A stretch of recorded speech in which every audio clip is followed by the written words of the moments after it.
We're sitting here with Ron Funches, Moshe Kasher. We're talking video games. I would love Moshe to get into a video game because he is DJing. Oh. Video games would be so much less intrusive. Can I just play? I have to play this for Ron today. I was thinking about trying that.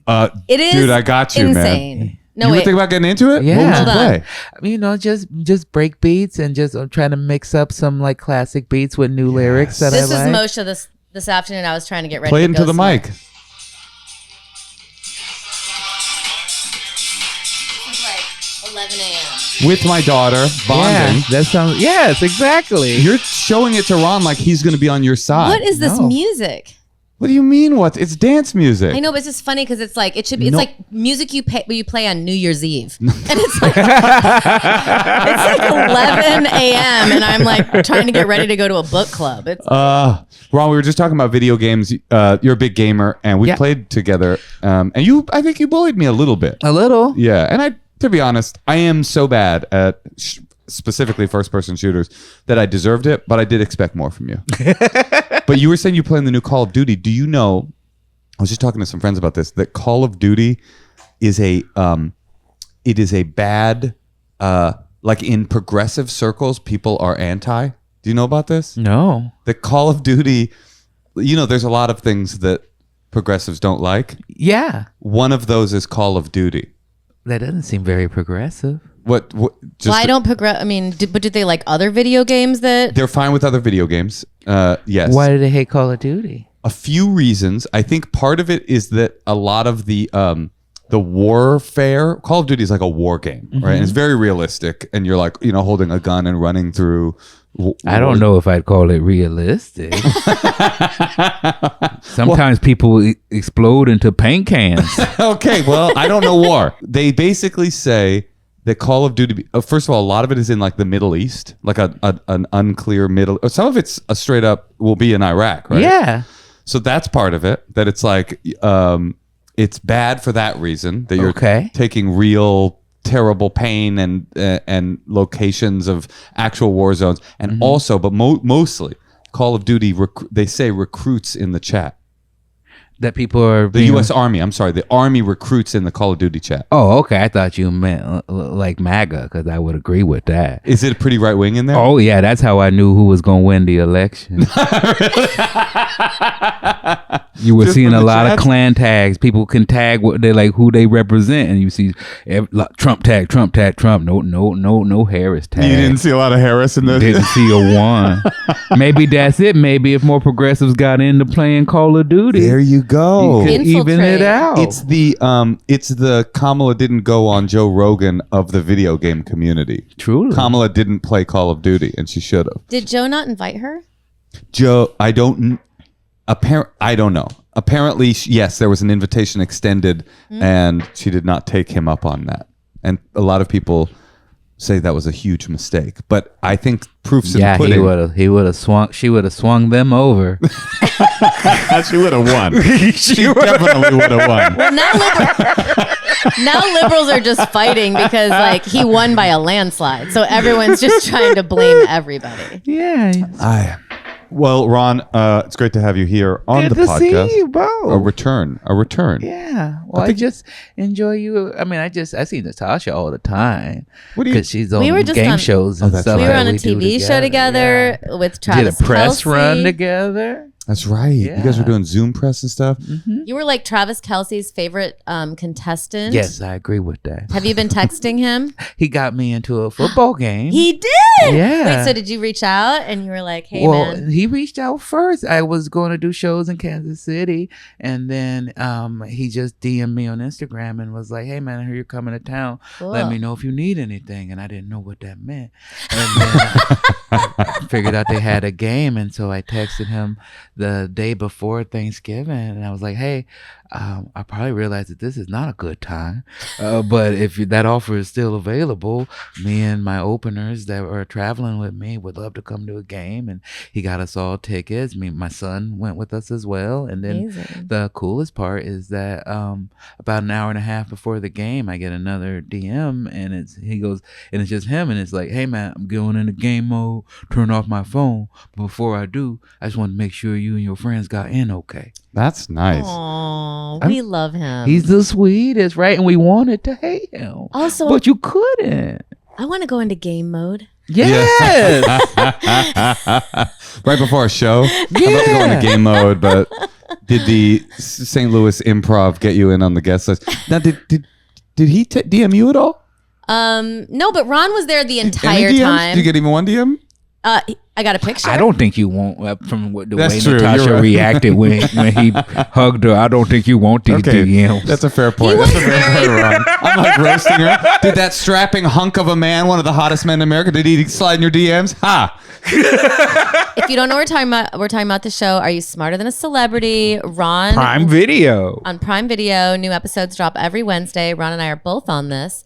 And it's hosted by the one, the only, Travis Kelce. And also, Ron, on that show, I learned that you were like a smart nerd in high school. Yeah. I didn't know that. Yeah. What did you think I was? Yeah, great question, Ron. What did you think he was? Most comedians, I feel like, they kind of came into their own a little later in college or something. But you seem to know like a lot of stuff from like young, like being young.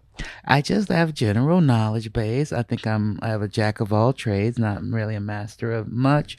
But yeah, I think myself as pretty smart for sure. But were you, it's not that I don't think you're smart, but I always find comedians are the ones who are being bad in class.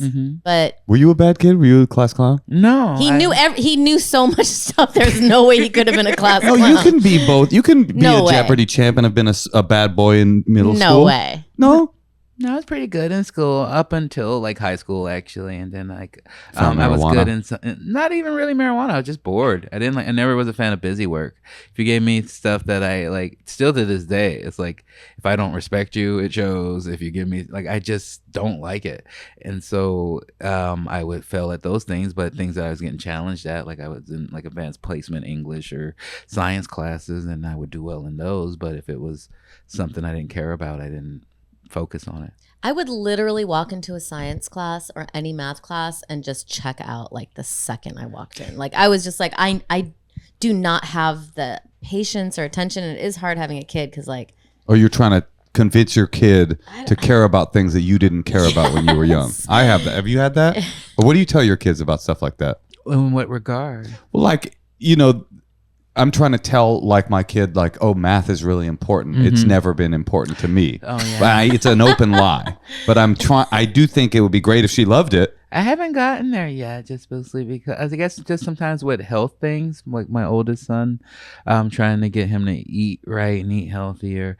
Because he's on the autism spectrum had been a challenge, and I remember we had this conversation where I talked to his doctor, and she was like, "Well, his levels are going up. We need to focus on his diet." And I was like, "Hey, man, we both been kind of slacking. Let's pull it together. I don't even care how you look. I don't care about your weight, but we just both need to be healthier, and we'll do this together. And we're going to drink protein shakes together, and we're going to eat healthier."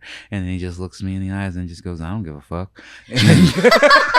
It's a hard, difficult to answer. It I don't give a fuck was. is really a conversation ender. Yeah, but then luckily my own mother's training and being black kicks in, and I just go like, I don't care if you give a fuck. Like either you do it or you don't live here. And then he was like, I'll get my own place. And I was like, you got to get a job. And what are you going to do? And he goes, travel. And I was like, your whole plan's going to fall apart.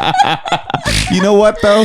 He, for the first time in history, could be right. There has never been a better time to be a travel influencer. In all of human history, there are more travel influencers now. You know how much a hotel is, even like a cheap hotel? Listen, it's hard to launch a career as a you travel got to start influencer. from that. Starting from the bottom will be hard. He's like, here I am outside of my dad's house. He's our first stop. I'm sleeping on the corner here. It is so hard for me to tell my daughter no. Mm.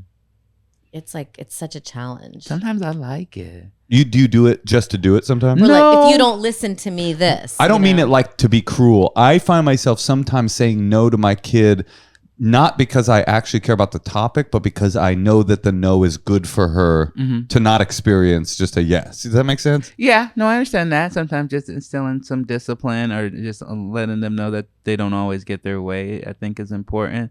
My main thing, because my youngest is 2.5, is just these fun arguments now that I didn't really have with my oldest because he was nonverbal at that time. So to argue with my youngest about wanting to eat little mini ice cream cones at 7 in the morning and tell him that you can't eat mini ice cream cones at 7 in the morning, and then as soon as he turns his head, I go and eat one at 7 in the morning. And then you walk in, he's in his crib, he goes, I don't give a fuck. Well, he's such a hassle, and then he gets it in my head, and I'm like, it does sound good. That's interesting because Malcolm wasn't verbal at that time. Do you feel like in some ways you're not an experienced parent with this phase of it's a different, that's so interesting. Yeah, no, it's a completely unique experience for me. I'm very grateful to get a chance to experience just touring preschools and seeing my son interact with the teachers and the other kids was something I never saw with my oldest. And to just see him go from being very shy and then being like, oh, I want to go build blocks with the teacher and stuff was, it just makes me very happy. Yeah, that's and cool. the oldest gets to have a relationship with the younger one. Yeah, like, that seems special. Yeah, it's getting him a lot more independent. And, and I had my first son when I was 20 and Malcolm's 21 now. So to see him kind of like get some experience of being responsible for something, but without having to take care of a full child like I had to, has really, like, I just see his shoulders broadening. I just see Malcolm, more independent. Yeah, he's getting confidence from oh it. yeah, like That's now cool. he likes to go out and do stuff with my friends without me. That's so cute. It's also interesting, that I don't give a fuck. It's such a frustrating parental moment, and yet he was nonverbal. So there's a part that's like, man, he's really advocating for himself here. Yeah. Yeah. Like, and I get it. I I don't give a fuck. love the freedom. Oh my God. The Right. freedom to be like, I don't care. I don't care what my weight is. I want to eat this burger and I like it. I don't care. It's hard on me. I'm like, man, I wish I had that. But I also want to keep you alive. Right. So Right. It's very Roman emperor, actually. yeah. It's like, I will be eating the cheeseburger, and you do not. I don't know who you are, sir, but you may leave. Bring me the cheeseburger. Well, yeah, it is very challenging. I try to say what my friend Shauna says. It's just not an option, babe. Oh, not an option, babe. That's fun. Harder when they're 21. Yeah. It's fun to me now because sometimes, I get a lot of the why, and then my end of the line will be like, well, if you can't figure it out, that's kind of your problem. This should be simple for you to figure out why you can't touch the stove. You know what they say in the forest preschool my daughter was in? When they ask why, you say, I wonder. Such bullshit. These are all rhetorical tricks, but yours is very Forrest, and I like yours. I like touch it because you can't figure it out. Touch it. All right, on the podcast often, and if you're down, Ron, at some point we will do a Patreon only question that only the Patreonies can listen to. But as I was looking through them, getting ready for today's episode, I saw one that I thought we would bring into the grid. I just found out I'm expecting totally unplanned. This is very general. Any advice to new parents? What is your go-to when someone calls you and says, Ron, we're having kids. What do I expect? They never had kids before. Can I say something while you think of it? Sure. I just think you are such a good dad. Thank you. You're so dedicated. I mean, this is even before you had your youngest one. Like, you just seemed like whenever I would talk to you, it just felt like your life was about priorities and your main priority was your child. Yeah. Well, and I thought that was really inspiring. Well, TV. Yeah. No. And then your child. I love them. They're the best part of my life. That's easy. They're the most, this job can be weird, and you can feel unfair, and have someone that loves you and just cares about you taking care of them I think is beautiful and pure. And I got everything. I was hoping to stay married and have a thing, but now just coming home and seeing my son and having him be like, Daddy, where you going? Don't go to work. Stay here. Where you going? Don't go to... He calls it zoo-jitsu, which makes me happy. Are you doing jiu-jitsu? Yeah. I didn't know that. Yeah, I've been doing it for a couple of years now. Oh, that's good. Now I really want to talk to you. Zoo-jitsu. Zoo-jitsu. That's funny. Your son says don't go to work. My agent calls and says that to me. that bad? He loves me. I mean, that guy loves me. Seems like you say the opposite. But my main advice is usually to just like embrace those early days because they go so quickly, and the amount of time that your kid even fits in your arm is so quick that if you're so worried and stressed all the time that you're going to miss a lot of great moments, and that you're going to make mistakes, and you're going to no kid is perfect. And I mean, my main thing is like every kid is custom fit, and that's one thing I learned from my oldest right away, was that I can't worry about how someone else raises their kid. I have to do what makes my kid feel confident, what makes him feel happy, what makes him feel more able to move around in the world. And I just worry about that overall. So how do you manage fear? Like, I feel so many times I'm like, I can immediately go to the worst possible place. Like if he doesn't text me back in 2 seconds, I'm like, oh my God, what if this is the time that I've got to protect this kid? And now I knew it wasn't going to last. I shouldn't have done the Philadelphia helium. I don't know. like, do you have any tips on managing fear? I think you just gotta live in it, really. I don't think you can. Like, I mean, I have a lot of fear. You know, when my oldest is 21 and still on the spectrum, and there's so many different things where, you know, he still has to live with me. I tried to get him enrolled in this UCLA program, and they said that he didn't meet their type of qualifications, and it was one of the I've lived with him every day. So to me, I'm like, man, he's so smart. He's so easy to communicate with, and to have other people be like, actually, he needs more care than we would able to provide, and to see how independent he wants to be, and to the point now where I used to never leave him overnight, and now I will leave him for a weekend, check in on him. I have a nanny that'll check in on him, but he's in there at night by himself, and that's terrifying to me. Right. And so you just don't worry. You're just like, he's gonna. No, I do worry. He's saying you just gotta accept the worry. Yeah, it's just bad things will happen, and hopefully they won't. And either way, I gotta prepare him. I can't keep him. For years, I tried to. I was like, man, if I just make enough money, I can keep him protected and keep him in a box. And he was getting bigger and bigger and more independent. And I was like, and I'm getting older and more gray hairs, and I was like, man, I'm gonna die, and he's gonna need to know how to fend for himself, or have at least a structure in place of a team that can be around him. And yeah, I'm sure it was a giant challenge and so difficult, but watching you and knowing you for such a long time, having Malcolm and dealing with him being on the spectrum, I've always admired the way in which the difficulty of it didn't define your relationship with him and your relationship with parenting. I always thought that was cool, just from afar. Like, obviously, I'm sure it was more difficult than anyone knew, but also the way you express it and the way you talked about it was always like kind of finding the joy in that parenting experience too. Which also, Malcolm's like awesome. Yeah, he's really funny. I'm just saying, like, it was never this is such a challenge. It was always, and I'm sure it was a challenge, but it was always, from the outside, looked like we're finding the positive part of all of this. Yeah. And I think that's cool. Yeah, I try to live with that in general. As I get older and going through more things, I also try to be authentic, and just sometimes when I'm being like, this sucks, I don't try to be like, well, it could be worse. I just be like, no, I don't deserve this. This sucks. Well, I just try to live in the authentic part of it. For my son, yeah, it was hard, but it was very motivating. Right.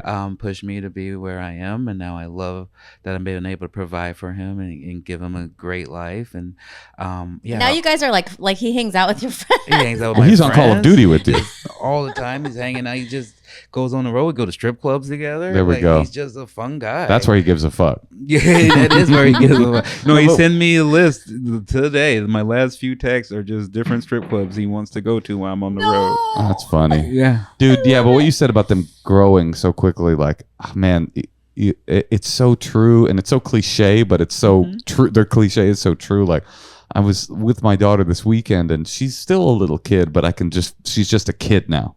Like, toddler is gone, and it's like, you think? Oh, yeah, you're right. And it's like her body is growing, and she's becoming stronger and taller and more like athletic, and I can feel it kind of like going away, and but I try not to go like in that direction of like, oh no, it's leaving, but it really, you're so right. Like, every moment is so sort of precious and Yeah, I don't even mind it leaving. I just try to be more grateful, especially now. I mean, I got a vasectomy a year ago, and so now I'm more keenly aware of like this is my last. Like we switched over. Now he's like uses the regular swing, and so I'm like, oh man, like we're done. I'm done pushing a baby swing. Yeah. Unless I have a grandkid, Right. I'm done pushing a baby swing. And so now with my youngest, I go into like just about everything with like, this is my last preschool visit. Yep. This is my last. Totally. thing. This is my. No, I think It's about sad. child rearing is that every breakthrough is like a heart burst and a heartbreak at the same time. It's like you're so happy about the thing that has arrived. I am so sad about the thing that is Yeah. gone. You know. Oh man, just and I'm sure you guys. I'm excited for you guys to experience this, but. The day I saw Malcolm graduate high school, and it wasn't even him walking down the thing, it was going with him to go get his cap and gown, Yeah. and to see someone call him to the back. Aw. He didn't ask for me to go with him. He just went, got dressed, put his cap and gown on, took his pictures, and then like truly every memory kept flooding back of him as a little baby, of him being a toddler, of us going to the speech therapy classes and the ABA therapy classes, and to him being backstage at the Aladdin with you, to like all of it just started flooding back. And then I see him with a little beard and his Velcro wallet, and just like, And man. free lap dance passes from the strip club. That's beautiful. That really is genuinely beautiful. That's really Okay, yeah. well, Ron, I really appreciate you sharing that because that was really sweet. Yeah. We'll get to our other question for Ron on our Patreon because we have people waiting to talk to Mr. Ron Funches. But it's just a reminder that if you are listening right now and you are not a member of our Patreon, you're missing out on some quality content. Hey, Tosh. Yeah, Moshe. It's a new year. Do you have any resolutions? I'm trying to get off the endless hedonic treadmill of paying for stuff that I don't want, that I subscribed for years ago and have been paying ever since. I wanted to maybe get a 4th subscription to the Criterion channel that I've never used. Okay, if you're like me and want to cut off some of them bills, go ahead and use Rocket Money. Rocket Money is a personal finance app that helps find and cancel your unwanted subscriptions, monitors your spending, and helps lower your bills so you can grow your savings. And they've got over 5 million users that have saved a total of $500 million in canceled subscriptions, saving members up to $740 a year when they use all of the app's premium features. You can cancel your unwanted subscriptions and reach your financial goals faster with Rocket Money. Go to rocketmoney.com/honeymoon. That's rocketmoney.com/honeymoon. Just if you want to spend money on stuff that you don't use, ignore this ad completely. But if you're like me and you don't want to buy things that you don't use, Rocket Money is the app for you. rocketmoney.com/honeymoon. All right, well, listen, we have someone waiting to talk to you. We have Lily in Bulgaria. Bulgaria. Oh, I didn't see this coming. You have a lot of internet. Maybe it's from Are You Smarter Than a Celebrity? That's right. We have all these international fans. Lily, Hi, Lily. We're here with Ron Funches. Hello. Hi, Hi, honey. Lily. are you in fact Bulgarian? I am not. I'm American living in Bulgaria. Sorry to disappoint. No, it is disappointing. But why are you in Bulgaria? By the way, your kitchen background is looking Bulgarian as fuck. It's a bit of a putrid green, but like I'm gonna be honest, it gets me through the winter. Like Yeah. it keeps me sane. It helps. But no, I'm here. I work with Bulgarian students. I teach English. It's just for a year, but Cool. it's changed. Okay, so Lily, how can we help you? So basically, me and my boyfriend have been together for 7 months, but we've been long distance since June. He lives in Spain and I live in Bulgaria. Ooh. So over the winter Let break, me just we stop have you this there. Move to Spain. I think I we've did solved. live in Spain. I left Spain to be in Bulgaria. So can question my life choices. But yeah, so he still lives in Spain. I'm here in Bulgaria. We have this 10-day trip planned over the winter break. We're going to travel a few European countries over Christmas. And then I had planned to go meet up with some friends of mine in Estonia to spend New Year's. And I was going to go by myself because in my head I was like, okay, I'll spend Christmas with my boyfriend and then New Year's with my friends. And then when he found out, he got really upset because he felt like we're in a serious relationship. We should spend New Year's together. And also he just felt abandoned because he's originally from Ecuador. So he doesn't really have a lot of people there in Spain.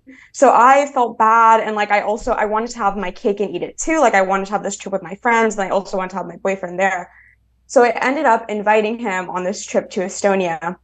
And that's where, like, it gets a little dicey because this is not necessarily a problem, but it's all girls. Like it's me and four other girls going, which I'm not necessarily worried about that. I asked all of them. They're like, I don't really care. They're like, okay.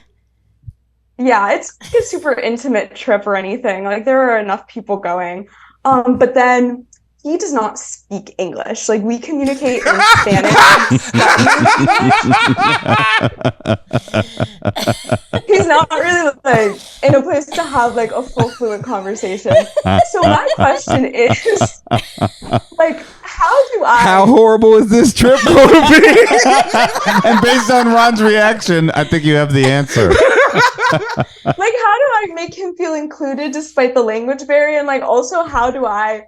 You guys are going to break up after this trip. I'm not looking forward to this. I'm kind of dreading this. Yeah, so, it's going to be bad. You should be dreading it. Is there any way to just get out of it and just say, you know, I think this is going to have to be a girls' trip, but next year I know that you like to spend New Year's together, so let's definitely make that plan. I think it's too late, and the tickets are bought. There are tiers to the. Ron, do you have a take?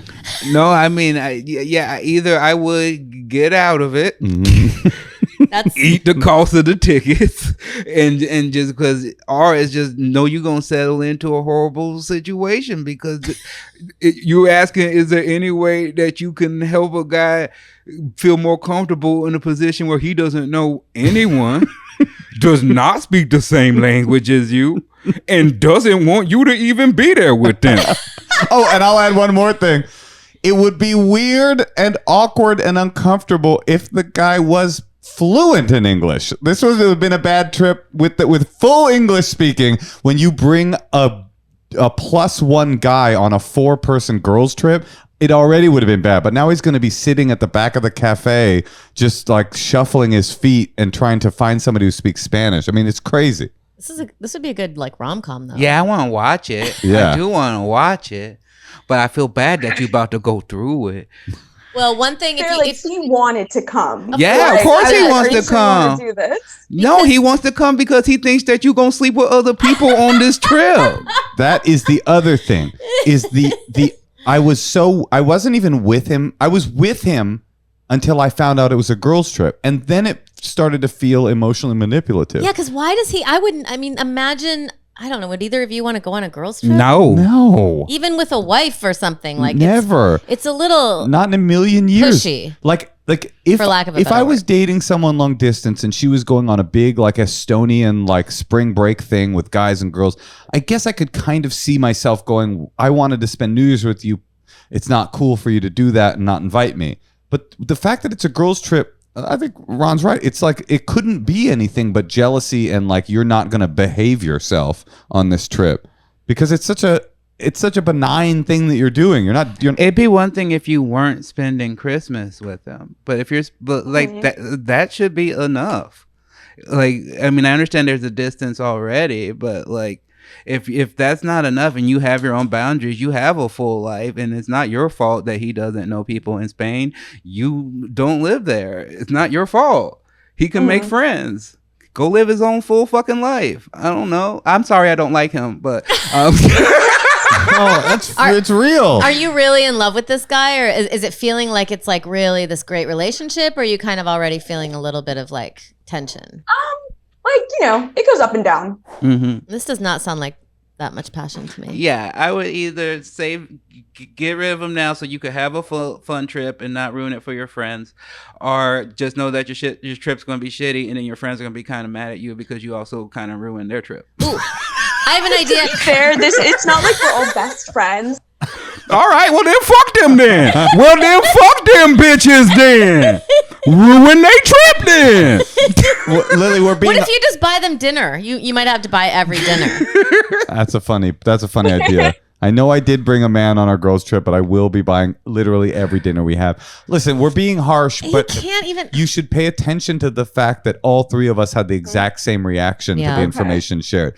This is weird, and it's going to be weird, and I don't think there is a way for you to make it not awkward if you bring him around. I'm just saying it as a person who's been on a weird trip like this before, and you think you can change it or avoid it, but then you just end up trying to pretend like you're sleeping for more hours than you were actually sleeping. Like hiding in your hotel room? Yeah, I could definitely see.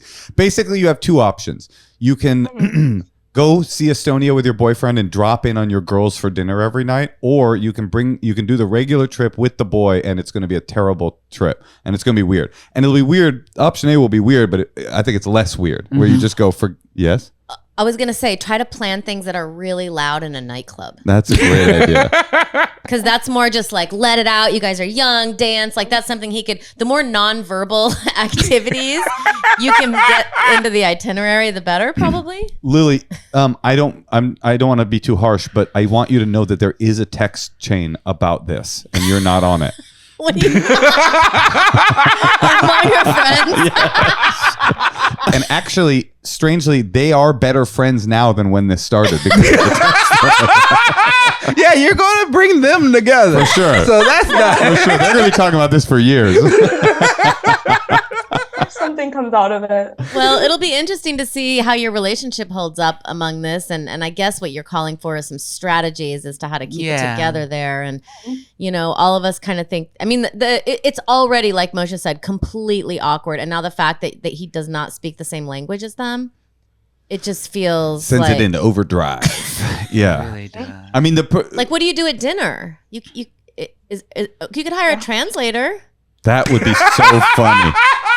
That would be so. I would be the translator in this situation. Yeah. It would be really funny. That sounds like not a vacation.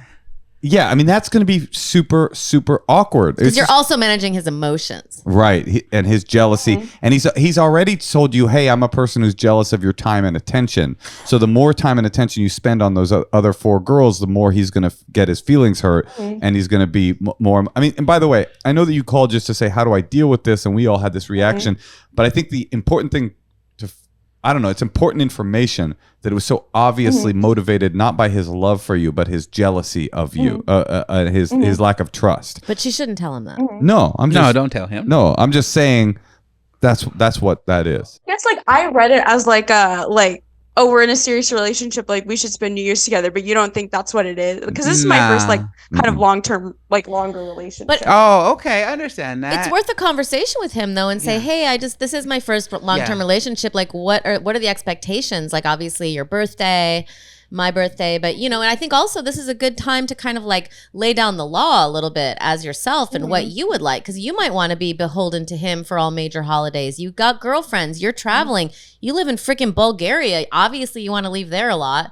I'm just kidding. But it's like you want to travel and live your life. So. You don't want some man being like, oh, we didn't discuss this. I mean, maybe we're wrong. My reaction to the situation was just to be like, oh, like, I'm in the wrong. Like, I should have, like, Oh, I've been there. No, I get that. Yeah, that can be a natural, just being a people pleaser type of way that you go about life. But it doesn't mean that you're wrong, because there should be a balance, Like, you should be allowed to have friends and do what you want in life, because that's not a sustainable thing over life in general. You're going to want to hang out with your friends. There's going to be some point in this trip where your friends are going to want to go do something that won't be something he wants to go do. So at that point, they're going to put you in the middle where he's going to be like, well, you're going to come with me or you're going to go with them, and that he shouldn't put you in that position. If he cares about you and wants to be with you, it could be a thing. Also, if he cares that much, it's something you can make up. It doesn't, there's years, if you're going to be together for a while, you'll spend many New Years together. So it shouldn't be, to me, if it's not easy and chill, then it's not worth it. Ron, are you suggesting that Lily talks to him before the trip about that specifically, like expectations for like, if are you going to be okay if I want to go do something? I mean, I would just truly be honest and be like, hey, I was already doing this trip. I wanted to spend Christmas with you, and then I wanted to spend New Year's with my friends, and I changed my idea and my plans because you got upset, but that's not what I want to do. And if you really care about me and want to be with me, you have to understand that I need that balance, and that we can spend this time together, and I can go spend New Year's with my friends. And is that something that's okay with you? And now what was my vacation is becoming a dread idea. Yeah. It's no longer something I'm looking forward to. It's something that I'm dreading because I'm going to have to translate and do social buffering and all that. Make sure, do you understand that? I would love to go on a vacation with you. We can set something. What about up. that $900 that he's going to lose? It's Europe. It's probably 32 pounds. Honestly, on my How much was the ticket? I think round trip like around 100, like from wherever we were to Europe, like where baby. he's going back to. $100? He cannot come on this trip with you. But no. But I think Ron's really onto something, like being this. So hard to do though. It is so hard. But it puts the ball in his corner because like how he reacts to one of the best things you learn about someone in a relationship, and I wish I learned this in both my marriages, is how does someone accept rejection from you, even when you're in a relationship. So if they can't accept bad news from you, then you get your answer right there. He should be able to see your side of things and see how it's not going to be a peaceful situation for you. It's not going to be a calming thing for you to have to go back and forth translating for you. Right. And not only that, you're saying the way that he reacts to it would show you how the trip would have been. Yep. But also the way he reacts will show you how the rest of your relationship together will be. This will not be the final time that this person says, wait, I don't want you to do that because I have a need that is this. It's possible that he is just reacting to the idea of not being together with you on New Year's Eve because that's so important. It's possible. That's possible. It just doesn't feel real. That doesn't feel real to me. It feels more like you're off doing something. It's more to me like New Year's to me means party, drunkenness, going out. You're going to be susceptible to men coming after you. I need to be there. Yes, that. So but don't say that to him, right? When you say just you need balance. Yeah, just say you're like, hey, I the only reason why I agreed to it is because I didn't want to hurt your feelings, but it truly is going to be more of a burden to me, and I need you to understand and see my side of this. If you have any issues with me being away from for New Year's, please explain them to me, and so I can kind of put your fears aside. And next year, let's play. If it's really important to you, I'd be open to talking about maybe next year doing it. Sorry, Lily. I feel like we're bombarding you with what you didn't want, but we don't have any. This is also informative. Well, we don't have any ways for you to make this trip not weird because he and you have to take some responsibility here, have made this trip weird because it's a weird request. I want to come on your girls' trip with you, even though I've spent as Ron said, the previous week with you, plenty of time together. But I'm going to come. We call that who riding. He's coming to who ride your trip, and it is going to be weird. It just is. All right. Well, good luck, Miss Lily. Yeah, thank you so much. Can you do it? Huh? Can you stick up for yourself? And can you say something like that to him without being like, I mean, if you really still want to go, I mean, I understand and I can like. She's not going to do it. Well, I guess my question is like, is this something like I do like right, or is this something I bring up like sooner rather than later? I would as soon as you get off of this call. Yeah. Why not? Well, I have a question for you, Lily. Yeah. Is it resonant to you what Ron and I and Natasha are saying?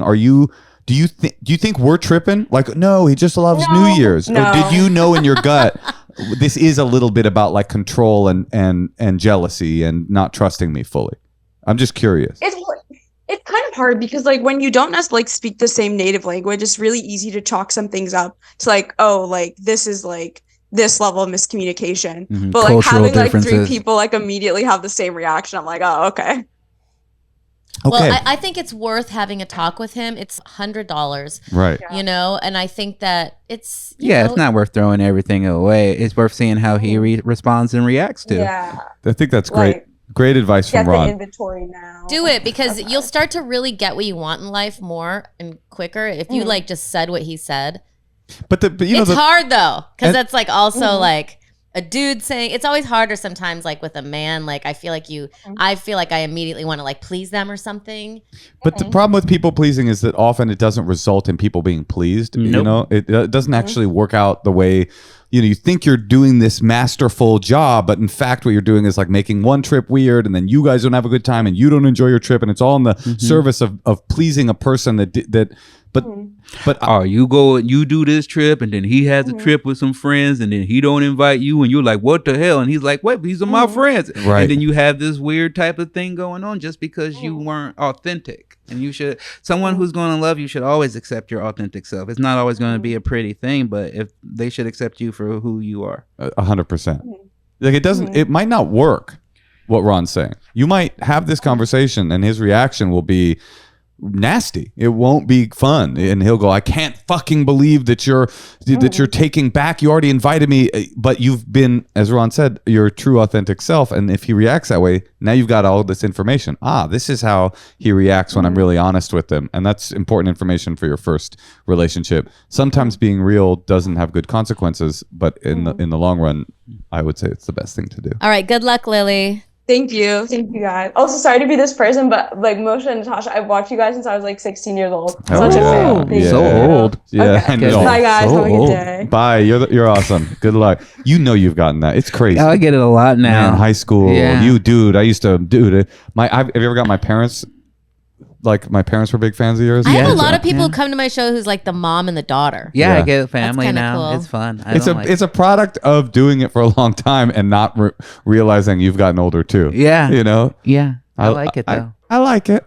It's always I like love- a ghost walks into the room when someone says that to me, though. Not to me. And I also love the idea that it's like modeling, like, oh my God, my kid might hang out with me when I'm older. Because like I never really hang out with my mom. So I'm like, oh, that's so cool. I feel bad for her. I felt like she thought she's so newly in the relationship game that she thought we'd be like, she thought she was getting one call, but then got a whole different call. I think deep down she knew. I think you're 100% right. I always That is think going to that. be the worst trip. Oh It'd my be God. horrible. It'd be much better to like cry now and have a fun trip getting over it. Hell yeah. And then get dick down like he thought you were going to do. Prove him right.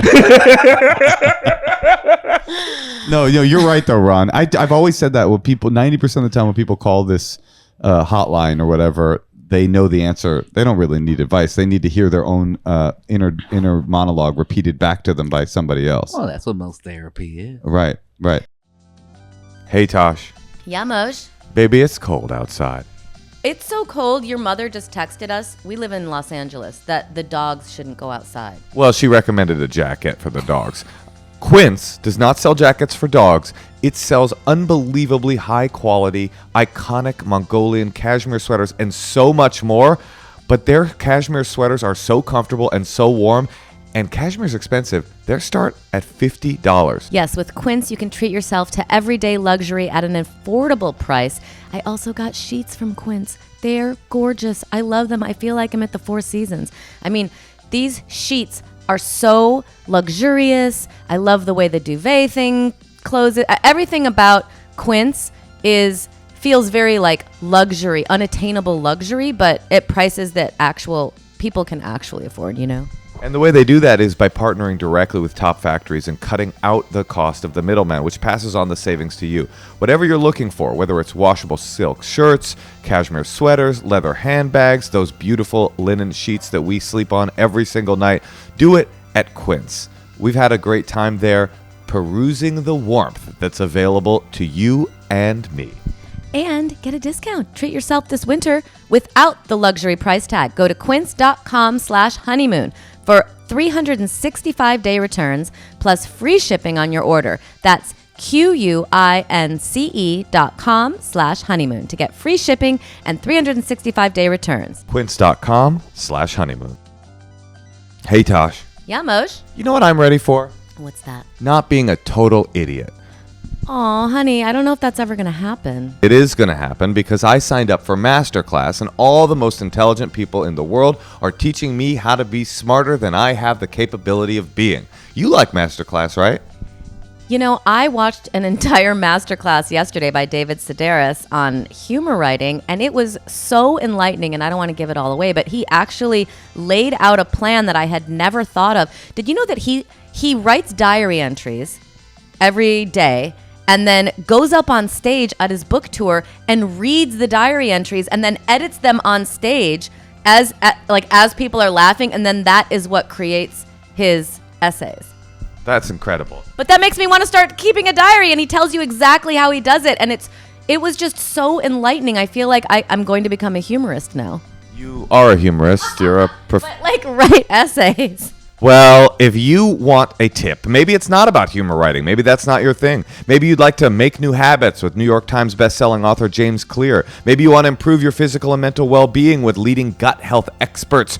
Gut health is very hot right now. Or maybe you want to build stronger relationships with renowned psychotherapist Esther Perel. The point is, whatever you're interested in, there is a master in the field that can share their secrets with you. The classes really make a difference. 88% of members feel that master classes made a positive impact on their lives. Well, I am included in that 88% because I love Masterclass.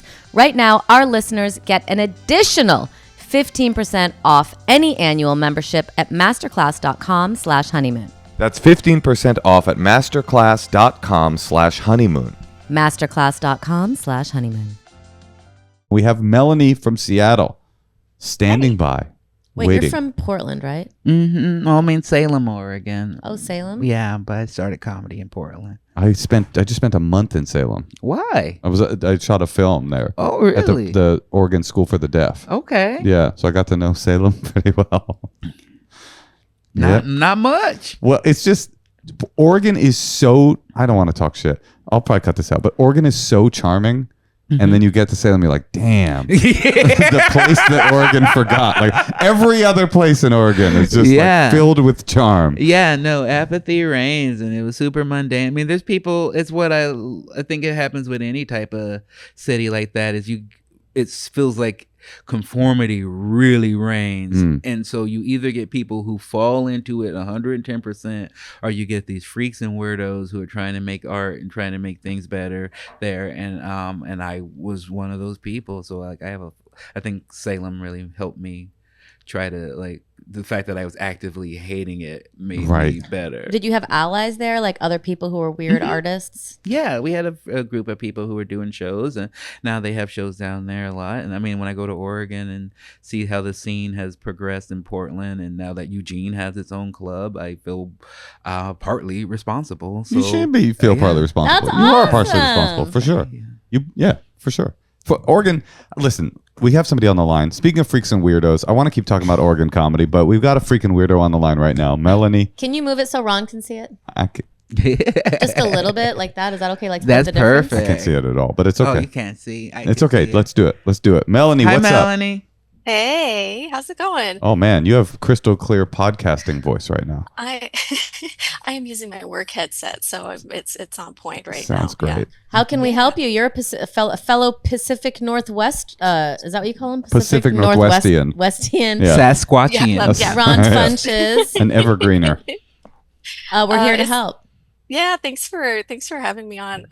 So my partner and I have been together for several years, like I think it's over 5 now, and we just got married last year and moved in together at the same time.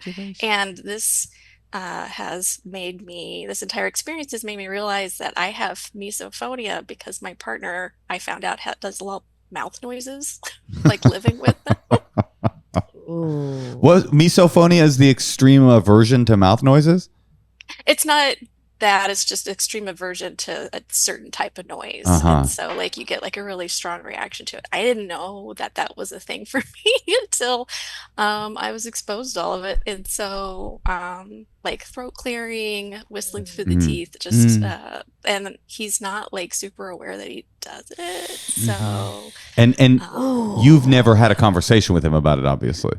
I have, but it's also like I don't think he realizes he's doing it. And so I like that's part of my question is like how do I bring attention to it without like being that person all the time? But also how do I maybe adjust for myself and try to like where can I find some peace or try to like meet in the middle on it too? Ron and I have the perfect solution for you. You should start DJing. There'll be a lot more noise in the house, and you won't have to hear it.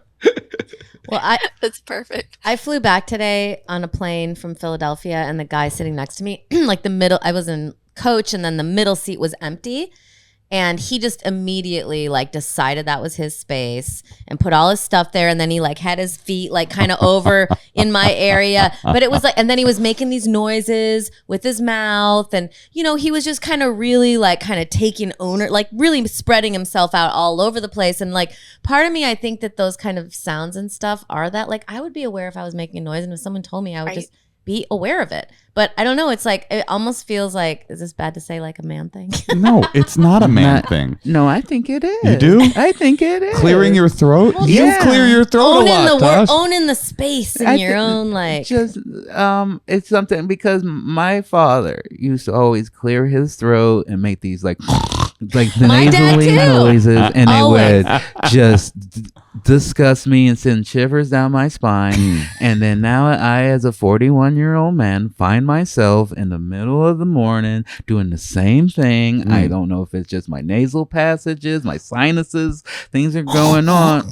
Wait, My is dad it was fi- always it's- snorting and putting Afrin up his nose. It is physiological, not like just us. Because you're suggesting it's like a psychological thing. It's just owning the space. But are you saying it's like you've gotten this from your dad, or it's your body? I think it's innately. I think sometimes you just have these tics. That I don't know. Can you give me some examples of the sounds? Well, I can't replicate it, but there's one where he like whistles through his teeth, kind of like my grandfather used Okay, to. that part that feels very optional. Like clearing your throat is a little bit more like something's up with your throat. Whistling through your teeth, I feel like can be whittled down. But I will say, usually when you first meet someone or first move in with them, you kind of think everything they do is cute. Yeah. I don't think, we had obviously spent like long stretches of time together before this, but I don't know if it's either like a new thing for him or I just wasn't tracking on it before. And now it's at 24/7 in my house, our house. But, How have you brought it up? And what did you say? I started off kind of like, oh, is your throat okay? Because there was a lot of like, That is so passive aggressive. for sure. And then the teeth whistling thing, I'm like, can you please just like not? And and he's very, very sweet. I love him dearly, and he's just so sweet about it when I do. But I hate having to bring it up because I don't want him to feel like he's like walking on eggshells in our own home too. So it's like, do you think he has it in him to stop doing? Like maybe you could pick what the worst thing is. It might be the teeth whistling. Like what's the thing that's on a scale of 0 to 5 is like at the 5? The whistling. So maybe that's the thing to focus on and not make it like I don't know, I'm just spitballing here, but maybe don't make it a general, like generally when you do these 5 things, you really annoy me. Yeah. It might be good to pick the one that's the worst and say like, I don't know, how can she say it? I'm gonna back up Natasha on that and just say that I'm gonna probably guess that the teeth whistling thing is maybe like a subconscious thing when you're like daydreaming, walking around the house, and it's something that then like when you're made aware of it, you can stop it as long as you're like being kind about it. But I'm gonna tell you, up front, you're gonna have to deal with at least some of this for the rest of your marriage. Oh, for sure. What happened to being your authentic self? Husband, all of the noises you make drive me into a suicidal rage. And but yeah, this one's hard because it's in him. Yeah, that's him. Maybe there's a way that you guys, if he responds to it, which it seems like you guys have a nice, fun relationship, maybe there's a way you could have like a little code word or something when he starts doing it. If he's like, oh, I don't know I'm doing it, you can be like, oh, maybe I can Cute like little code word. pinch you on your safe butt. Or I don't know, like, I don't know if you can talk over him whistling through his teeth, but like just some little code and make it playful and fun and not like annoying. What would you do, Ron? I like the code word idea, but I also think you're going to have to be sparingly in how you use it. Because I think one thing in general as a man is just this feeling of like wanting to be respected and wanting to be like, I think something if you had the thing of like you almost would feel like a dog if someone was like, hey, stop that. You know what I mean? And so I think just avoiding that type of tone with it. I think it's not going to be in what you say, but how you say it. That's why I was suggesting you pinch him on the ass or something. But Ron's saying that's cute, but then if you're pinching him on the ass 42 times a day at a certain point, it's gonna be like, dude, it's me. Like, what do you want from me over here? Would men respond to a bell? I have a bell collection. That makes us feel respected for sure. Yeah. I mean, I think there is a possibility as a third voice here is to say, honey, oh my God, like I don't say the misophonia thing. I mean, no offense to it makes it sound like there's like a to the sufferers of misophonia out there. I'm not diminishing your struggle, but it does a little bit feel like a euphemism for my husband is annoying me. And you're like, oh no, I've actually got a condition. Like it feels a little bit like a cop out. And so I think like it's possible to have a conversation. We go, hun, I love you. I love every minute with you. But like you make a bunch of little noises, like, and there's something about that's. And I'm so used to living by myself. I'm so used to living by myself, and I'm, is there a little code word I can give you, or just something like Natasha when I used. Oh yeah, wait, how long have you guys been living together? A year. Oh yeah, you're gonna stop hearing it after a while. Promise? Yeah. Ron promises. I think so. I think after a while it'll become second nature to you. I'm sure there's things that you do that are weird and gross to him as well. And so no, not probably. I'm sure. I don't think I gross Moshe out. Not gross. I wouldn't say gross, but yeah. Annoy. Hey, let's move on. There's always going to be that. And if it's a year, I mean, it really sounds like, it's not to say that it's not worth bringing up and having your space, but it just sounds like when two people are coming to a space together, it's not going to be smooth. It's like two worlds coming together, so there's going to be explosions. There's going to be some things breaking apart. And if the least of it is that, oh, you make some gross noises that bother me, it sounds like you have a beautiful relationship. So yeah. And I think honestly, if there's a way to have the conversation generally, this is why I kind of more think generally, because if he just knows in general that the noises generally are driving you crazy, he'll become more aware of the noises himself and try to diminish them. Right, not just the whistling. Right, he'll go, oh, okay, let me think about that. Like, let me think about how I can do that less. Maybe. A little bit. Disagree? But I also feel like there's sometimes, it depends on the time of day, but there's going to be a thing where like, if you're just... because it probably comes in, this is just me and my noises. They come in, I'm tired, I'm sleepy, and I just kind of regress in this thing. I might hum, I might do this thing. And if someone's like, bye, I'm like, I'm tired. I'm sorry. This is just what I sound like when at the end of the day for me, and I've had a rough day, and I'm sorry that my living annoys you. And that's what I want to avoid. Right. You know what I mean? That's never good. Yeah. All right. I hope we've helped. I think you have. Thank you. Somebody once said on this podcast, this couple that have been married like 50 years, was like the things that endear you to the person when you first start dating them eventually start to drive you crazy, and then if you stick around long enough, they will eventually endear you to them again. Yeah, you're gonna miss those noises when he's dead. That. Yeah. She said it more beautifully than. That's you guys' dream. She's not going to miss the noises. Oh, yeah. That's what men are saying. She's going to love these fucking... She's going to regret. She's not going to hear me clear my throat anymore and I'm in the grave. And she's fucking in Tahiti. She's in Estonia with her 4 girlfriends, fucking a bunch of Estonian guys. All right, honey. Well, good luck to you. Say the thing. Get him more aware of it. And then when you're like, you realize there's no hope, it's just going to be happening. Just at least you said it. Yeah. That's true. All right. Thank you all. Good luck. All right. How many hours do you think she spent Googling misophonia? How many? She's like, why is this bothering me so much? Turns out I have an illness. All right. That's such a white lady thing. Well, I'm not. Everything.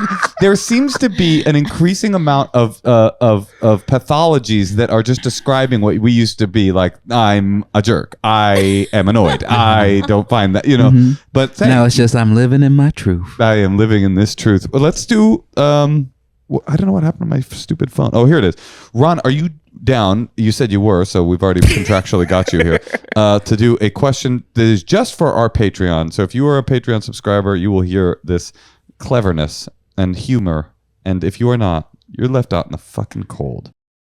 Listen, Ron, we still can listen to your podcast. Sure. That's right. And find you on the road? Yeah, please. Are you on tour at all, or just where'd they find you? I have one show in January 10th and 11th. I'll be in Austin, Texas at the Creek in the Cave. I would love if people came to that. And then I'm going back we're shooting a third season of Loot. So that's I'll be amazing. doing that. You're so funny in that. Thank you. I And really so like funny the on show. stage. If you're in Austin, go see Ron, one of the greats, one of the best. I always knew. I always knew. Definitely one of the first people to take me on the road. Yeah. And then someday I'll be calling you and saying, Ron, could you please be one of the, you're talking about like Malcolm and your, what's your new son's name? I'm sorry. Teddy Bear. Teddy. The last memory, like the last time I take him to preschool, I could be the last person you bring on the road someday. Maybe like the last. I'm like, Ronald, could you return the favor? I can't afford my insulin, Ron. All right. Well, listen, Ron, thank you so much for coming. We love you. Thank you for having me. Now I want to go introduce you to my daughter again. You saw her when she was a little baby. Your little baby. She's dunking now.